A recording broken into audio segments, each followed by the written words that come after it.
ಶ್ರೀರಾಮ ಸಮರ್ಥ. July 25. ಭಗವಂತನ ನಾಮವನ್ನು ಬಿಡಬೇಡಿರಿ. ಸಂಕಲ್ಪವು ಬಹಳ ದೊಡ್ಡ ಶಕ್ತಿಯಾಗಿರುತ್ತದೆ. ಇಚ್ಛೆಯು ಅತ್ಯಂತ ಪ್ರಬಲವಾಯಿತೆಂದರೆ ವಸ್ತುವನ್ನು ಅದು ತನ್ನ ಕಡೆಗೆ ಎಳೆದುಕೊಳ್ಳಲಾರದೆ ಬಿಡಲಾರದು. ಅದರಂತೆ ಭಗವಂತನ ಪ್ರಾಪ್ತಿಗಾಗಿ ಪ್ರಬಲ ಇಚ್ಛೆಯನ್ನು ಹೊಂದಿದ್ದಾದರೆ ಭಗವಂತನ ದರ್ಶನವಾಗುತ್ತದೆ. ಪ್ರಾಪಂಚಿಕ ವಸ್ತುಗಳನ್ನು ನಾವು ಎಷ್ಟೇ ಸಂಪಾದಿಸಿದರೂ ಅವು ಸ್ವಾಭಾವಿಕವಾಗಿ ಅಪೂರ್ಣವಾಗಿರುವುದರಿಂದ ಅವುಗಳ ಪ್ರಾಪ್ತಿಯಿಂದ ನಮಗೆ ಪೂರ್ಣ ಸಮಾಧಾನವಾಗಲಾರದು. ಇದಕ್ಕೆ ಬದಲಾಗಿ ಭಗವಂತನು ಸ್ವತಃ ಪೂರ್ಣನಾಗಿರುವುದರಿಂದ ನಮ್ಮ ವಾಸನೆಗಳು ಪೂರ್ಣ ತೃಪ್ತವಾಗಿ ಅವು ಕ್ಷೀಣವಾಗುತ್ತವೆ ಹಾಗೂ ಅವು ಅನಂತರ ತಾವಾಗಿಯೇ ಇಲ್ಲವಾಗುತ್ತವೆ.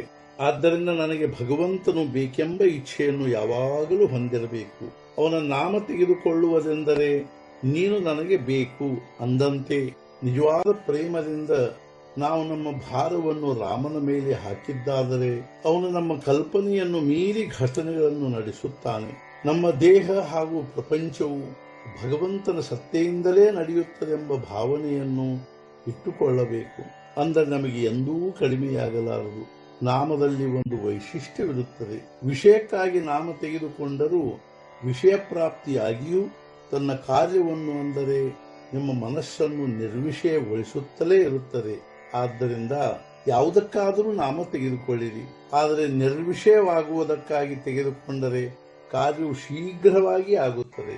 ಅದೇ ಸಾಧನೆ, ಅದೇ ಸಾಧ್ಯ, ನಾಮವೊಂದೇ ಸತ್ಯವಾಗಿರುತ್ತದೆ ಎಂಬ ಭಾವವಿರಬೇಕು.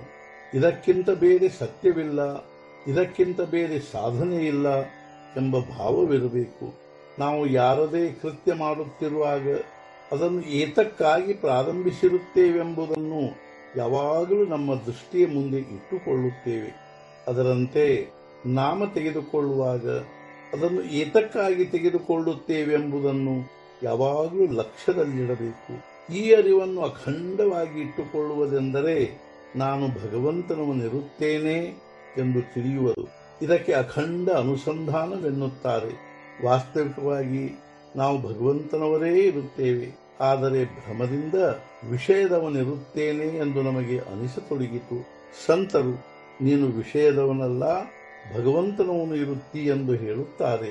ಇದೇ ಸಂತರ ನಿಜವಾದ ಕಾರ್ಯಕೌಶಲ್ಯವಾಗಿರುತ್ತದೆ ಹಾಗೂ ಇದಕ್ಕಾಗಿ ಅವರು ನಾಮ ತೆಗೆದುಕೊಳ್ಳಲು ಹೇಳುತ್ತಾರೆ. ನಾಮ ತೆಗೆದುಕೊಳ್ಳುವುದೆಂದರೆ ನಾನು ವಿಷಯದವನಲ್ಲ, ಭಗವಂತನವನು ಇರುತ್ತೇನೆ ಎಂದು ಮನಸ್ಸಿಗೆ ಹೇಳುವುದು. ಮನಸ್ಸಿನಲ್ಲಿ ಆ ರೀತಿಯ ಅರಿವನ್ನುಂಟು ಮಾಡುವುದು ಹಾಗೂ ಆ ಅರಿವನ್ನು ಉಳಿಸಿಕೊಂಡು ಹೋಗುವುದಕ್ಕಾಗಿ ಪುನಃ ಪುನಃ ಮನಸ್ಸಿಗೆ ಅದನ್ನೇ ಹೇಳುವುದು. ಅಂದರೆ ಅದೇ ನಾಮವನ್ನು ನಿರಂತರ ತೆಗೆದುಕೊಳ್ಳುವುದು. ಭಗವಂತನು ನಿಜವಾಗಿಯೂ ಮನಃಪೂರ್ವಕ ಯಾರಿಗೆ ಬೇಕೆನಿಸುತ್ತಾನೋ ಅವರ ಕಾರ್ಯವಾಗಲಿಕ್ಕೇ ಬೇಕು. ನಮಗೆ ಜಗತ್ತಿನಲ್ಲಿ ಮಾನ, ಲೌಕಿಕ, ದುಡ್ಡು, ವಿಷಯ ಇತ್ಯಾದಿಗಳು ಬೇಡವೆನಿಸುತ್ತವೆ. ಹಾಗಿಲ್ಲದಿದ್ದರೆ ಭಗವಂತನು ನನಗೆ ಬೇಕು ಎಂದು ಕೇವಲ ಬಾಯಿಂದ ಅನ್ನುವುದು ಉಚಿತವಲ್ಲ. ಯಾರಿಗೆ ಭಗವಂತನ ಪ್ರೇಮ ಹೊಂದಬೇಕೆನಿಸುತ್ತದೆಯೋ ಅವರು ಜಗತ್ತಿನ ನಾದವನ್ನು ಬಿಡಲಿಕ್ಕೇ ಬೇಕು. ಜಗತ್ತಿನ ಬೆನ್ನು ಹತ್ತಿದರೆ ನಿಮ್ಮ ಸಾಧನೆಯನ್ನು ಮುಳುಗಿಸಿಕೊಳ್ಳುತ್ತೀರಿ.